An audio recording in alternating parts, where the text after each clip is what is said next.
Na mtazamaji, karibu tena kwenye kipindi chetu cha sanaa ya kilimo, ambapo leo tunataka tuangazie kuhusu hawa ndama baada ya kuzaliwa. Je, wanatumia hatua zipi au wanapitia hatua zipi ndiposa waweze kufika ng'ombe wa kuweza kutoa maziwa? Karibu, tunaye mmoja wa wahudumu hapa ambaye tutakuwa tukizungumza naye ila tueleze mengi kuhusiana na ukuaji wa ndama hawa.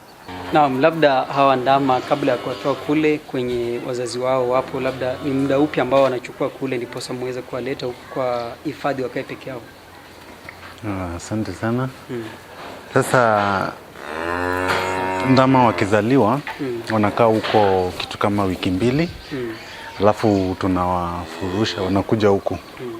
Sasa huku unavyoona hawa bado ni wachanga. Hawa bado wanakunywa maziwa. Hakuna chakula nyingine tunawapea kasi maziwa. So ni maziwa tunawapea. Na maziwa tutakuwa tukiendelea kuwapea kwa muda wa miezi mitatu. So baada ya miezi mitatu watakuwa wako ready kukula.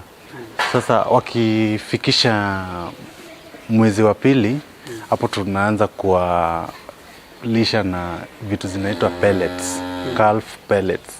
Calf pellets and hay. Hapo tunaanza kuwalisha, tunawazoesha. So by the time unafika miezi mitatu, tutakuwa tumekata maziwa kabisa, sababu sisi ni dairies na ni maziwa ndio imetuweka huku. Niyo maziwa tunataka.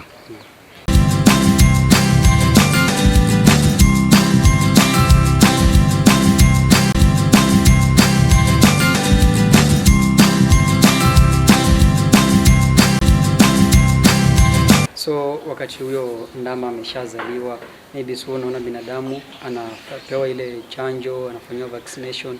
Labda huyu ndama baada ya kuzaliwa huwa anafanyiwa nini?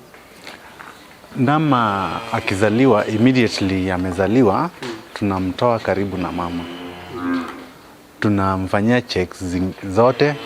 Kama number 1 tunaangalia kama kuna jam kwa mapua. Yeah, so kuna jam tutatoa, kama hakuna tunamsafisha, alafu tunamweka mahali warm, then tunaenda kukamua mama yake.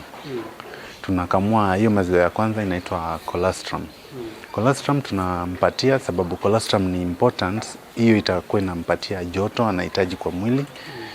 Alafu hiyo kuna antibodies, itakuwa inamsaidia na nguvu ya mwili. Alafu tena ndama akizaliwa, the digestive system yake haijakuwa complete. So tutakuwa tunampatia isaidie for the development of the digestive system. So the colostrum is very important. Unaweza jiuliza mbona asinyonye? Tuna disconnect immediately wamezalishwa, sababu hatutaki watengeneze bond. There is a bond wakitengeneza, hata ukienda ushago utaona mtu akikamua ng'ombe lazima ndama akue karibu ndio ng'ombe atoe maziwa.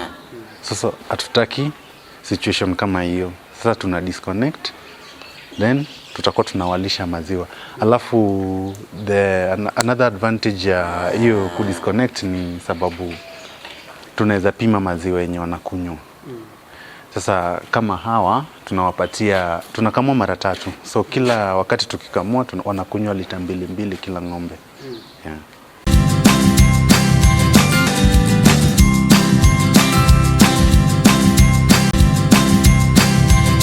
So hawa ndama venye wako hivi, unajua huyu ni ng'ombe fulani, huyu ni ng'ombe fulani?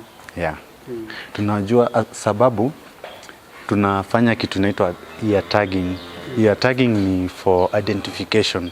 Ukiangalia hawa ameandikiwa jina Naomi, alizaliwa 24th October 2024. Na ni Stacy hapo chini ni ya jina ya mamake. So unaweka hivyo for easy identification in case kuna mgeni. Ananyanyua na jina la mamake? No, amewekewa tu jina ya mamake hapo chini. So hata mgeni akikuja anaweza jua huyu ni mtoto wa nani huko. Yeah. Na hao nyakapo hivi? Hawa bado hatujawafanyia ear tagging sababu another thing tuna kitu inaitwa insurance, tunawa-insure wote. Ukiangalia hawa utaona kuna tag za yellow za round kwa sikio moja. Sasa hizo ni namba yao ya insurance. Yeah. Hiyo. So insurance inasaidia? Inasaidia sababu ng'ombe akikufa kampuni inaweza kukucompensate. Yeah. Okay. Kampuni ya insurance inakucompensate kwa ng'ombe amekufa. So kuna ile situation labda mshaikuwa nayo, unapata ng'ombe amejifungua ndama wawili au pacha. Sasa situation kama hii hatujai kuwa nayo, but kama iko hatuna shida nayo, tutasaidia tu. So itafuata the same procedure ya kukamua kama hizo lita zenye unahitaji, mshaikuwa hiyo. Yeah. Na ng'ombe kama mjai kutana na labda upate ng'ombe ana huo uwezo wa kutoa maziwa yanafika hicho kiwango. Akizaa hiyo maziwa yake kaa ana uwezo wa kutoa maziwa ya kutoshea ndama wake, tutakuwa tunakamua hiyo colostrum tuchanganye na maziwa ya ng'ombe mmoja. Okay. Ya bora tu amekunywa maziwa iko na colostrum. Kwa hivyo mnachanganya maziwa mengine na hiyo ifike kwa ndio iwatoshe. Sasa kama hawa hivi huwa mnaonyeshwa maziwa kwa viwango gani kuanzia asubuhi hadi jioni ndio kwa kuwa ameshiba? Wanakunywa maziwa kiasi ya lita 2 kwa siku. Asubuhi lita 2, mchana lita 2, jioni lita 2. So kila ng'ombe anakunywa lita 6. 6 kwa siku. Yeah. Na ndama wachanga kama hawa kama hapa tuko na ndama 6.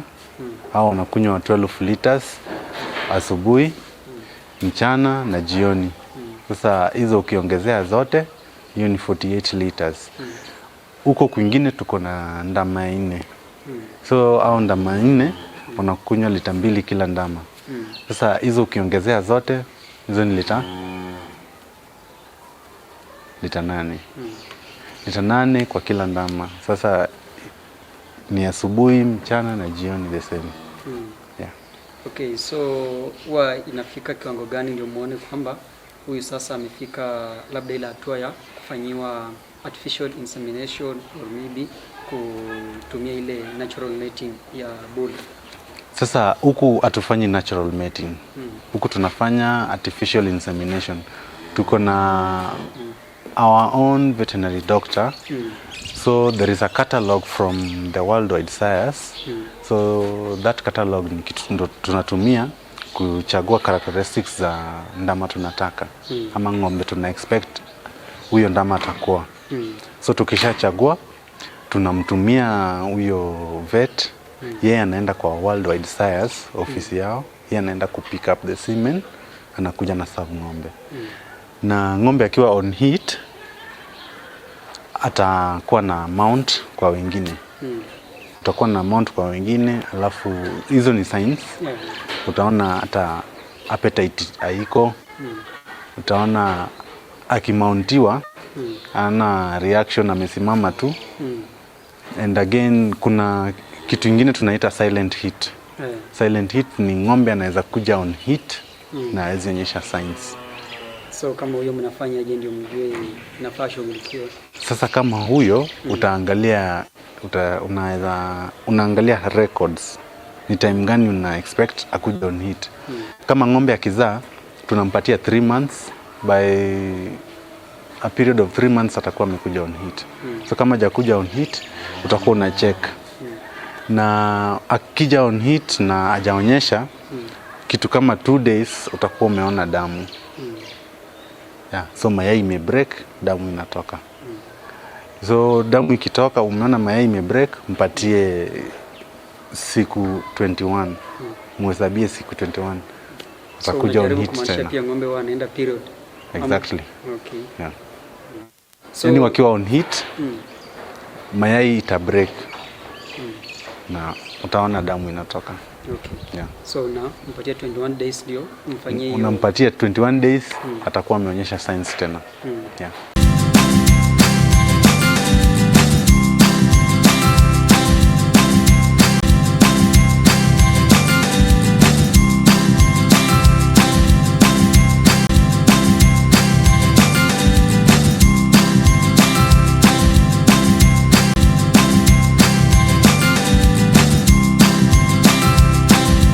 Okay, sasa hawa ndama tuseme kuna mkulima anakuja kununua, labda anaruhusiwa kununua kuanzia mwenye kuna miaka ngapi?